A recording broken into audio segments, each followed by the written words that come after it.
University day के अवसर पर आयोजित कार्यक्रम में हमारे बीच में उपस्थित मेरे साथी मंत्री जिन्होंने बहुत कुछ ज्ञान भी दिया, हंसाया भी, विशेष शेर शायरी भी कही जो मैं नहीं जानता हूँ, जैसे हमारे एसपी सिंह बघेल जी, हमारे फसाई के सीईओ कमलावर्धन जी, हमारी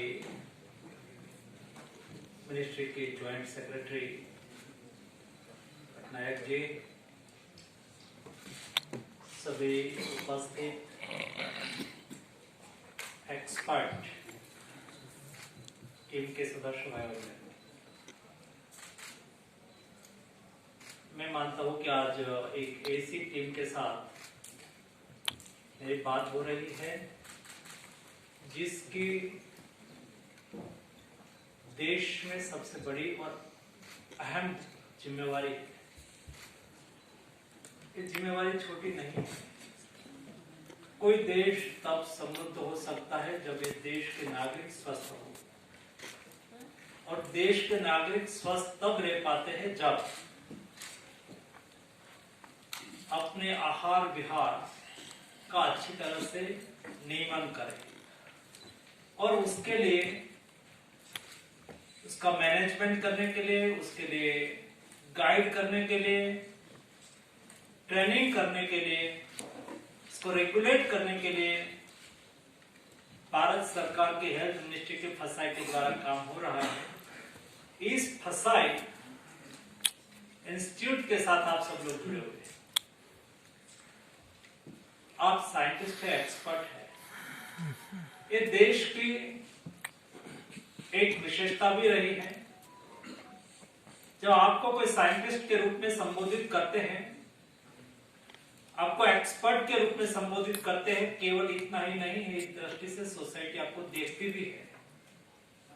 आपने कुछ रिकमेंडेशन किया है, आपने कुछ बात कही है, ये खाना चाहिए, ये नहीं खाना चाहिए, उसका स्टैंडर्ड क्या है, उसकी क्वालिटी क्या होनी चाहिए, और कौन सी चीजों का ख्याल रखना चाहिए। जब आप कहेंगे, देश अवश्य मानेंगे। लेकिन जब हम कोई स्टैंडर्ड बनाए,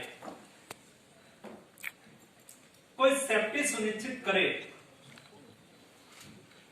तब हमें दो तीन चीज को ध्यान में रखनी होगी।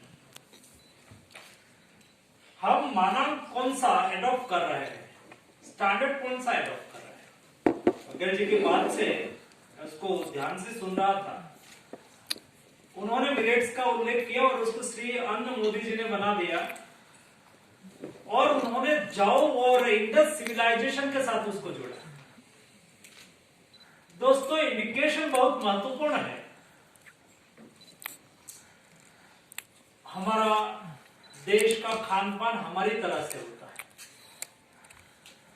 हमारा मिनरल कंटेंट्स, हमारी जमीन में जो है, हमारा वाटर का जो स्टैंडर्ड है, कंटेंट है, उससे हमारा बॉडी का कॉम्बिनेशन बना हुआ है। हमारा कंपोजिशन कौन सा है।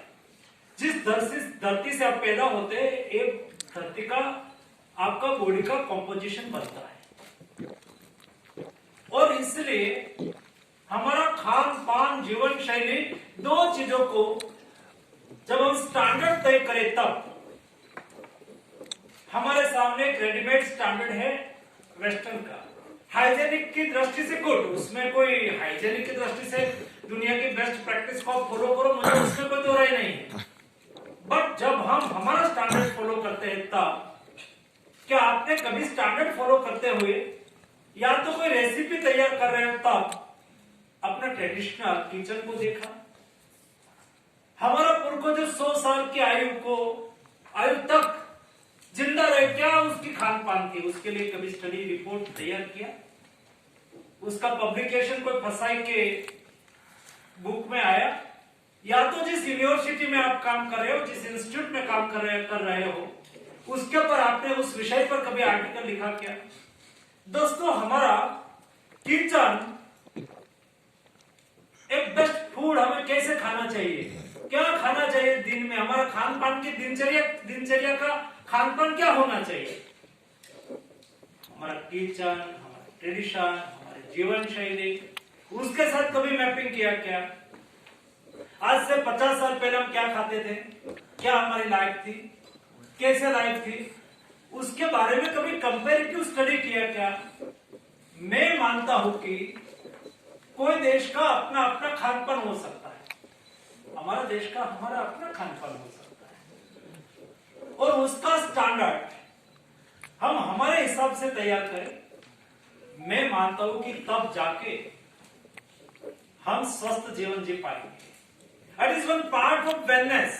And अब मान के चलो, मैं आपको जो हमारे फसाई के साथ जुड़े हुए ऑफिसर लोग हैं, उसके साथ जुड़े हुए साइंटिस्ट कम्युनिटी है, एक्सपर्ट ग्रुप है, दोस्तों मैं मानता हूं कि आपकी बहुत बड़ी जिम्मेवारी है। तो गेट, कोई जगह पे आपको जाना है, आप यहां आए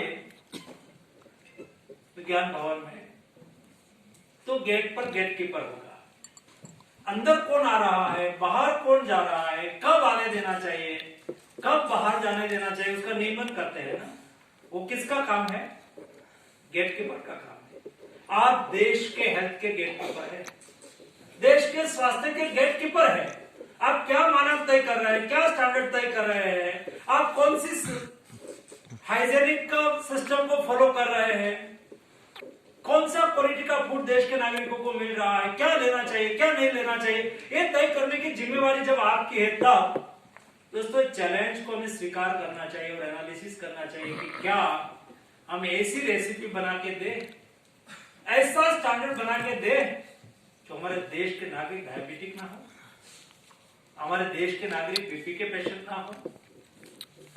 दोस्तों ये सब हैबिचुअल डिसीज, ये पहले नहीं होते थे, तब हमारी जीवन शैली कैसी थी? अभी हमारी जीवन शैली बदली है, तो बदलता जीवन शैली के साथ हमारा खान पान क्या होना चाहिए? दोस्तों मैपिंग हम हमारा स्टैंडर्ड से करना चाहिए। जब इस टाइप से उसका मैपिंग होने लगेगा, और उसके लिए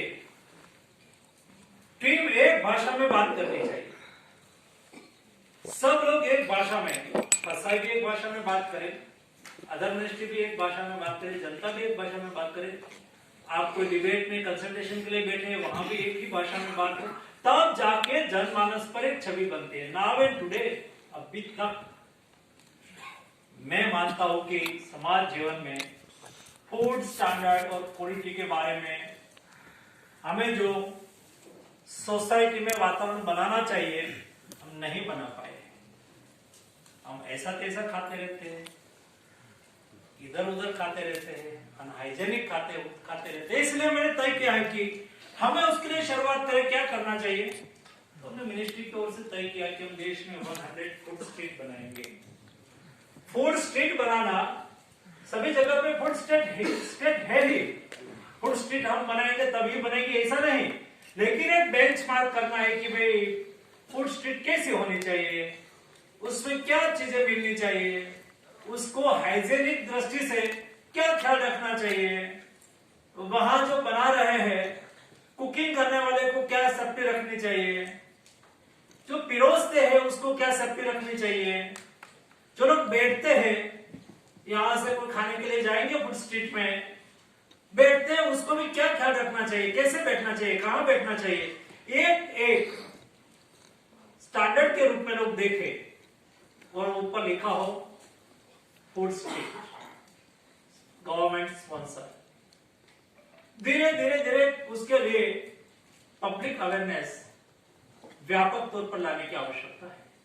आज हमारा माइंडसेट क्या है कि बीमार है तभी अस्पताल जाना, और स्वस्थ होने के लिए दवाइयां ही खा जाना स्वस्थ हो जाएंगे। जी नहीं, हमें दो चीजों को एश्योर करना है, हमें बीमार नहीं पड़ना है, वेलनेस पर ध्यान देना है, and it is one part of wellness, एक वेलनेस का पार्ट।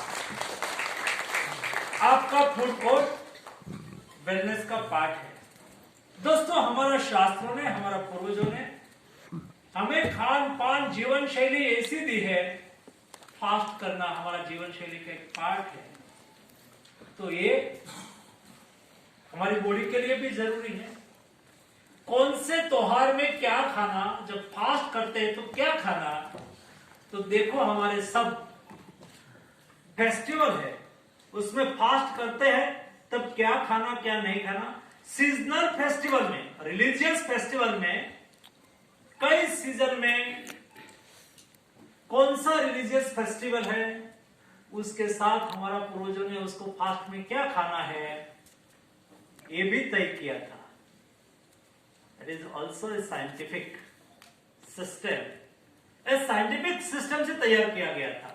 यहां बैठे हुए साइंटिस्ट कम्युनिटी को मेरा आग्रह है कि उस दिशा में भी एक बार आप सोचिए कि देश बहुत सामर्थ्यवान देश है। इस देश में ब्रेन पावर और मैन पावर की कभी कमी नहीं थी। आज दुनिया के कोई भी रिसर्च इंस्टीट्यूट में आप जाओ, 10 में से 3 रिसर्च फेलो इंडियन है।